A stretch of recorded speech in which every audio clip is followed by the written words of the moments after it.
نحمدہ و نصلی علی رسول الکریم، اما بعد، اعوذ باللہ من الشیطان الرجیم، بسم اللہ الرحمن الرحیم۔ حدیبیہ کے سال ہم رسول اللہ صلی اللہ علیہ وسلم کے ساتھ نکلے تو ایک دن رات کو بارش ہوئی۔ نبی کریم صلی اللہ علیہ وسلم نے صبح کی نماز پڑھانے کے بعد ہم سے خطاب کیا اور دریافت فرمایا کہ معلوم ہے تمہارے رب نے کیا کہا؟ ہم نے عرض کیا کہ اللہ اور اس کے رسول صلی اللہ علیہ وسلم کو زیادہ علم ہے۔ آپ صلی اللہ علیہ وسلم نے فرمایا کہ اللہ تعالیٰ فرماتے ہیں کہ صبح ہوئی تو میرے کچھ بندوں نے اس حالت میں کی کہ ان کا ایمان مجھ پر تھا، اور کچھ نے اس حالت میں صبح کی کہ وہ میرا انکار کیے ہوئے تھے۔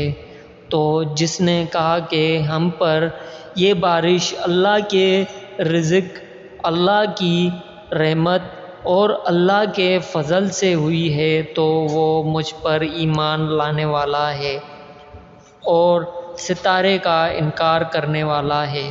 اور جو شخص یہ کہتا ہے کہ بارش فلاں ستارے کی تاثیر سے ہوئی ہے، تو وہ ستاروں پر ایمان لانے والا اور میرے ساتھ کفر کرنے والا ہے۔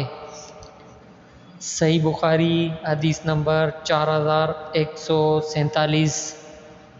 دوستو، اس ویڈیو کو ثواب کی نیت سے شیئر کریے گا، سبسکرائب کریے گا اور لائک ضرور کریے گا۔ السلام علیکم ورحمۃ اللہ وبرکاتہ۔